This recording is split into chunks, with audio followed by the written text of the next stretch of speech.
Bismillahirrahmanirrahim. Elhamdülillah. Salatu vesselamu ala Resulillah. Dinimizin en büyük ibadetlerinden bir tanesi de infakta bulunma, yardımlaşma yani. Aslında şöyle söyleyebiliriz.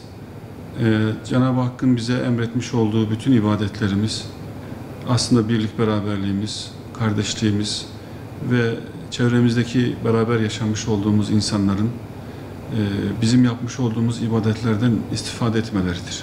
Ne demek bu?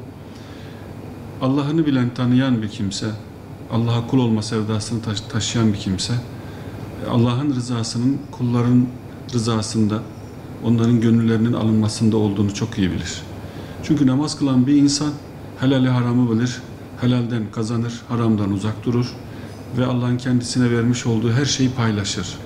Namaz bunu kazandırmalı. Oruç aynı şekilde, hac aynı şekilde.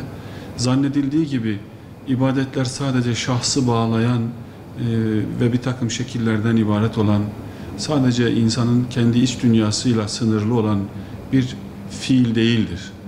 İbadetlerin tamamı, yani en özel teheccüd namazlarımızın, en özel tesbihatlarımızın makbul oluşunun ölçüsü topluma ne kadar faydalı olabiliyoruz. İşte bunu da Kur'an-ı Kerim'de birçok ayet-i kerimede Rabbimiz infakı, zekatı namazla beraber emretmiştir.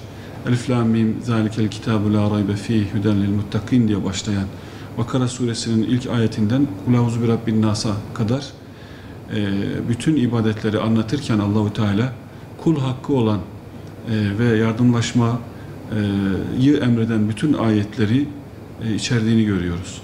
Allah kulu kula emanet etmiş. Yani biz bir fakiri gördüğümüz zaman Allah'ım şu fakire yardım et veya dünyanın bir ülkesinde bir ucunda gariban olan bir mümin kardeşimizi gördüğümüz zaman ellerimizi açıp diyoruz ki Ya Rabbi şunlara yardım et diye. Oysa ki Allahu Teala bize diyor ki ben sana yardım et diyorum. Sen tekrar döndürüp bana yardım et diye değil, ben şimdi size mal verdim, imkan verdim. Size gelen yetimler, garipler, kimsesizler, dünyanın neresinde olursa olsun bir çaresiz, bir kimsesiz mümin varsa onu senin bulman lazım. Dünyanın gidişatından sorumludur mümin aslında. Dolayısıyla ve enfiku fi sabilillahi min qabl en ya'ti ahadakumul mevt feyekul rabbi levla akhartani ila acelin qarib feassaddaka ve ekun mines salihin.